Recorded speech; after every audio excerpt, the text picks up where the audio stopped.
আসসালামু আলাইকুম। আমি মালয়েশিয়া থেকে রাকিব বলছি এবং কি মালয়েশিয়ার অবস্থা খুবই খারাপ।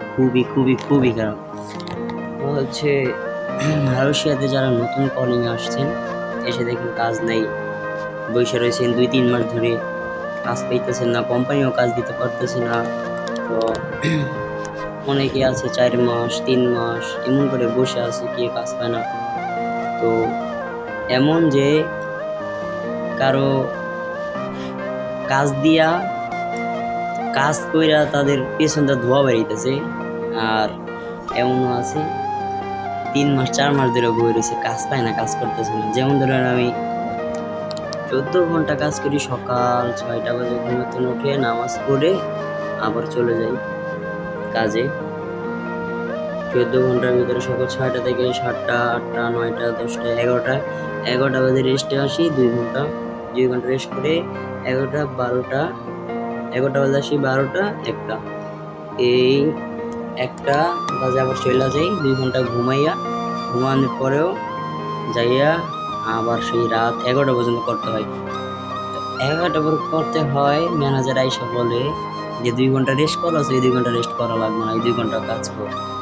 তখন আমি হাসি আর বলি, আমার কি মারবি তুই?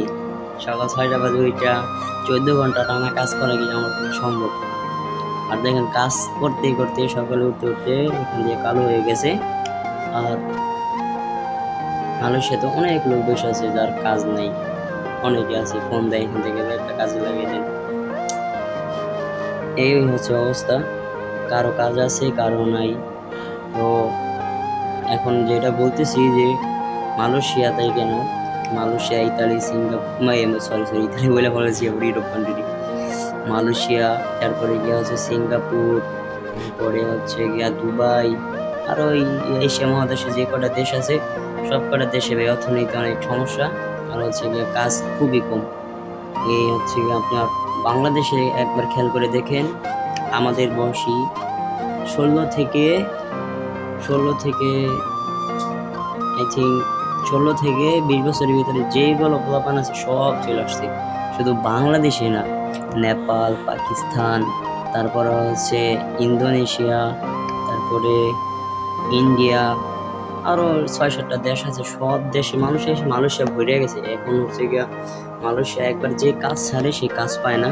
আর এমন লোক আছে, পুরান লোক, যারা মনে করেন ভালো একটা অ্যামাউন্ট পাইতো বেতন, আর কি ওইটা তাদেরও বেতন কমে গেছে এই লোক বাড়াতে। এখন একটা ১৪ বছর ১২ বছর ৮ বছর একটা পুরান লোককেও এদেশের বসেরা বা চায়না বলেন, চায়নার দেশের বসেরা তাদেরকে কোনো মূল্য দেয় না, রেসপেক্ট করে না। কারণ চইলা যা, এক কথায় বলে চইলা যা, তুই গেলে আর লোক আছে সমস্যা নেই। তাদেরও দাম কমে গেছে। তাই বলি ভাই, মালয়েশিয়াতে না আসাটাই বেটার মনে করি। যদি পারেন নিজের দেশে কিছু করার চেষ্টা করেন। দেখেন আপনি যদি ৪ লাখ ৫ লাখ টাকা খরচ করে যদি মালয়েশিয়াতে আসেন, এসে বইসা থাকেন ৪-৫ মাস, তো আমি মনে করি যে আপনার মালয়েশিয়া থেকে বিদেশ থেকে না আসাই নিজে কিছু করার চেষ্টা করেন। এই দেশে ভাই খুব কষ্ট করে বিদেশে দেশের মানুষ, সেটা না আসলে বুঝবেন না। ওই কষ্টটা যদি আপনি বাংলাদেশে করেন, ইনশাল্লাহ আমি বলতে পারি যে আপনি বিদেশ থেকে বেশি টাকা কামাবেন। হয়তো ২টা গরু কিনা পালতে পারেন ২ লক্ষ টাকা ওইটা, বা যে গাভী বাছুর আছে ওইগুলা কিনা পালতে পারেন। যদি বলেন যদি গাভী নিয়েই পালা কোনো বিজনেস নিয়ে থাকি, যদি কোনো খামার নিয়ে থাকি, তাহলে খামু কি?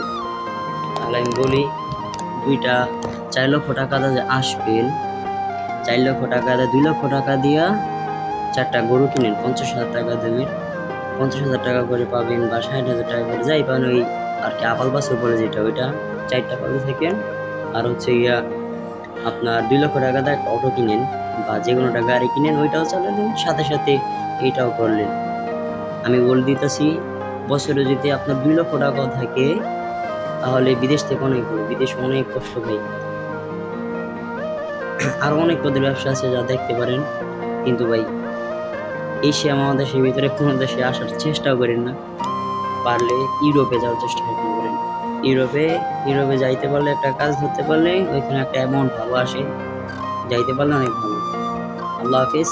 এতটুকুই আমার যেটুকু ধারণা আমি ততটুকু আপনাদের শেয়ার করলাম। আল্লাহ হাফিজ। আশা করি সবাই ইউটিউব চ্যানেলটাকে সাবস্ক্রাইব করে দিবেন। আল্লাহ হাফিজ।